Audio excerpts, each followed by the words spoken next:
Buyeywe iliyoko eneo bunge la Bumula katika kaunti ya Bungoma. Ni misa ya shukrani iliyoandaliwa na mwalimu mkuu wa shule hiyo Amos Kimale kutokana na matokeo bora ya mwaka uliopita. Mwaka uliopita iliweza kufanya vizuri na imeritisha wazazi na hata pia sisi kama walimu tumeridhika. Hasa tumejaribu kwa njia zote tukapata walimu wengi.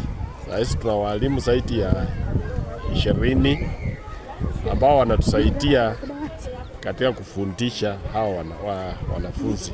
Wakizungumza na runinga hii, mwenyekiti wa wazazi, mwalimu msimamizi wa JSS pamoja na mwanafunzi wa grade ya 9 ya mwaka huu, kila mmoja ameelezea safari yake na jinsi ya kuimarisha matokeo bora, jambo ambalo kila mmoja alitia juhudi zake kufanikisha matokeo hayo. Kama kuna wanafunzi wale wanabaki huko nyumbani hawaji shule, tuhakikishe kwamba tunawatafuta tuwalete shuleni, to avoid absenteeism kwa shule, ili wanafunzi wanapokuwa shuleni kila wakati watasiti kufanya vyema. Tulitangamana vizuri na school administration na hiyo ndio maana tulikuwa na matokeo mazuri.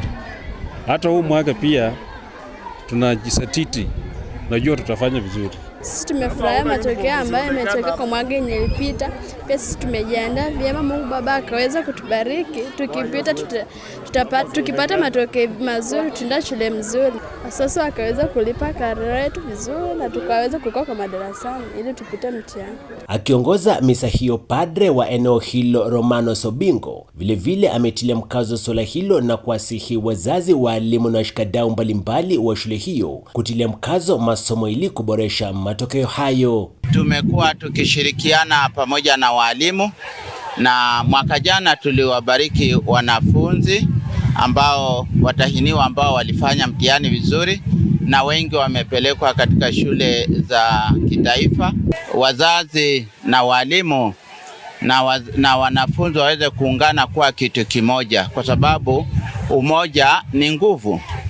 Na wakati tunapoungana hata na kanisa, watoto wetu wanaendelea kuwa na bidii, wanaendelea kuwa na nidhamu na pia wanaendelea kumtambua Mungu. Sani Matano, Mpakani TV, shule ya msingi ya Mtakatifu Jude na Buyeywe, eneo bunge la Bumula, kaunti ya Bungoma.